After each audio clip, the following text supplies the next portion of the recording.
Religião. Uma das coisas mais engraçadas sobre o evangélico brasileiro é que ele tenta se desvincular de ser taxado como religioso, um simples seguidor de religião. Ele vê, por exemplo, o católico como religioso, mas não a si mesmo. Porém, é inegável que o evangélico brasileiro tem todos os estereótipos de um religioso contumaz. Falaremos dessas características depois. O conceito de religião talvez já tenha sido repetido tantas vezes para você, desde aquelas aulas de ensino religioso, até em um podcast sobre como este, que nem percebemos a problemática deste conceito, pelo menos para quem de fato é um seguidor de Cristo. E explico o porquê. Religião se conceitua como a ação de religar o homem a seu Deus ou aos seus deuses, ser uma ponte, o elo quebrado. Aqui então está a problemática de religião para quem é seguidor de Jesus. Em João 14,6, Jesus se apresenta como sendo o caminho, a verdade e a vida, e ainda mais, que ninguém consegue acessar o Pai se não for por meio dele, pois ele é o caminho, o acesso. Passamos a entender melhor isso quando o autor de Hebreus nos apresenta a Jesus no capítulo 1 desta carta como sendo ele a imagem do próprio Pai, o Deus Criador. E neste mesmo capítulo, verso 1, que nos é afirmado que, apesar das diferentes formas com que Deus no passado falou aos irmãos daquele tempo e momento e até a nós, fala através do Filho, o Cristo, na pessoa de Jesus de Nazaré, que, volto a afirmar, é o caminho até o Pai, é a verdade que precisamos conhecer para nos conscientizar de nossa condição de caídos e carentes de Deus, e é a vida que flui agora em nós. Para tentar não entrar em conflito com o conceito de religião, já que ele acaba por colocar a religião como um substituto do Cristo para reconectar o homem a Deus, alguns evangélicos passaram a replicar frases de impacto como "Jesus é minha religião". Mas isso é só isso, uma frase de impacto, já que nem bíblica esta afirmação é. Quando falamos aqui de religião, apesar do esforço mental, entenda, o protestantismo está dentro do conceito do que é uma religião. Não adianta pregar e afirmar que ser religioso é algo que não caracteriza o evangélico praticante, pois afirmar isso só confirma o que se tenta desvincular.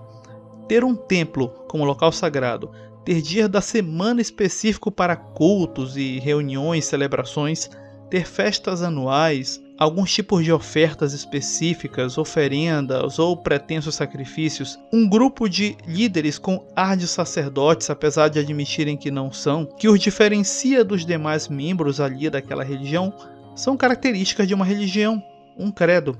Sei que a pergunta pode vir: e os discípulos de Jesus, os demais que o seguiam, não seguiam uma religião? Não, se você estiver tentando dizer que o seguir a Jesus era uma forma de religião. Jesus não fundou nenhuma religião. O mais próximo de prática religiosa que ele se aproximou foi cumprir os ritos judaicos, a cultura da qual ele era oriundo. Temos que, claro, falar o óbvio. O judaísmo não era, como nos moldes atuais, a religião dos israelitas da época de Jesus.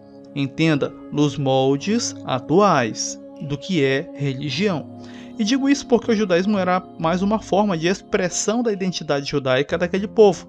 Por isso que, diferente dos cristãos, não era pregado o judaísmo por aí afora, como se os judeus quisessem converter o mundo ao judaísmo. É um tema um tanto complexo para tratar, mas espero poder trazer aqui em um outro momento de modo mais detalhado. Falando em cultura judaica, ou melhor, não falando dela, a religião mais antiga historicamente reconhecida é a védica. A vida religiosa dos antigos hebreus ainda nem engatinhava quando os habitantes do que hoje é conhecido como Índia já organizavam escritura sagrada e sistematizavam práticas religiosas. Seus livros sagrados são conhecidos até hoje e caracterizam coisas como sacrifícios e louvores de adoração aos deuses. Não se ofenda, citar aqui os Vedas e religião que não seja a judaica ou a cristã não é uma exaltação a essas religiões, mas simples constatação do fato de que nem o judaísmo, muito menos o cristianismo, são as religiões mais antigas, organizadas com escritos sagrados e sacerdotes. Aconselho que você busque por bons pesquisadores das religiões e suas histórias para que melhor entenda como foram essas formações históricas das religiões. Bem, sei que fica o questionamento.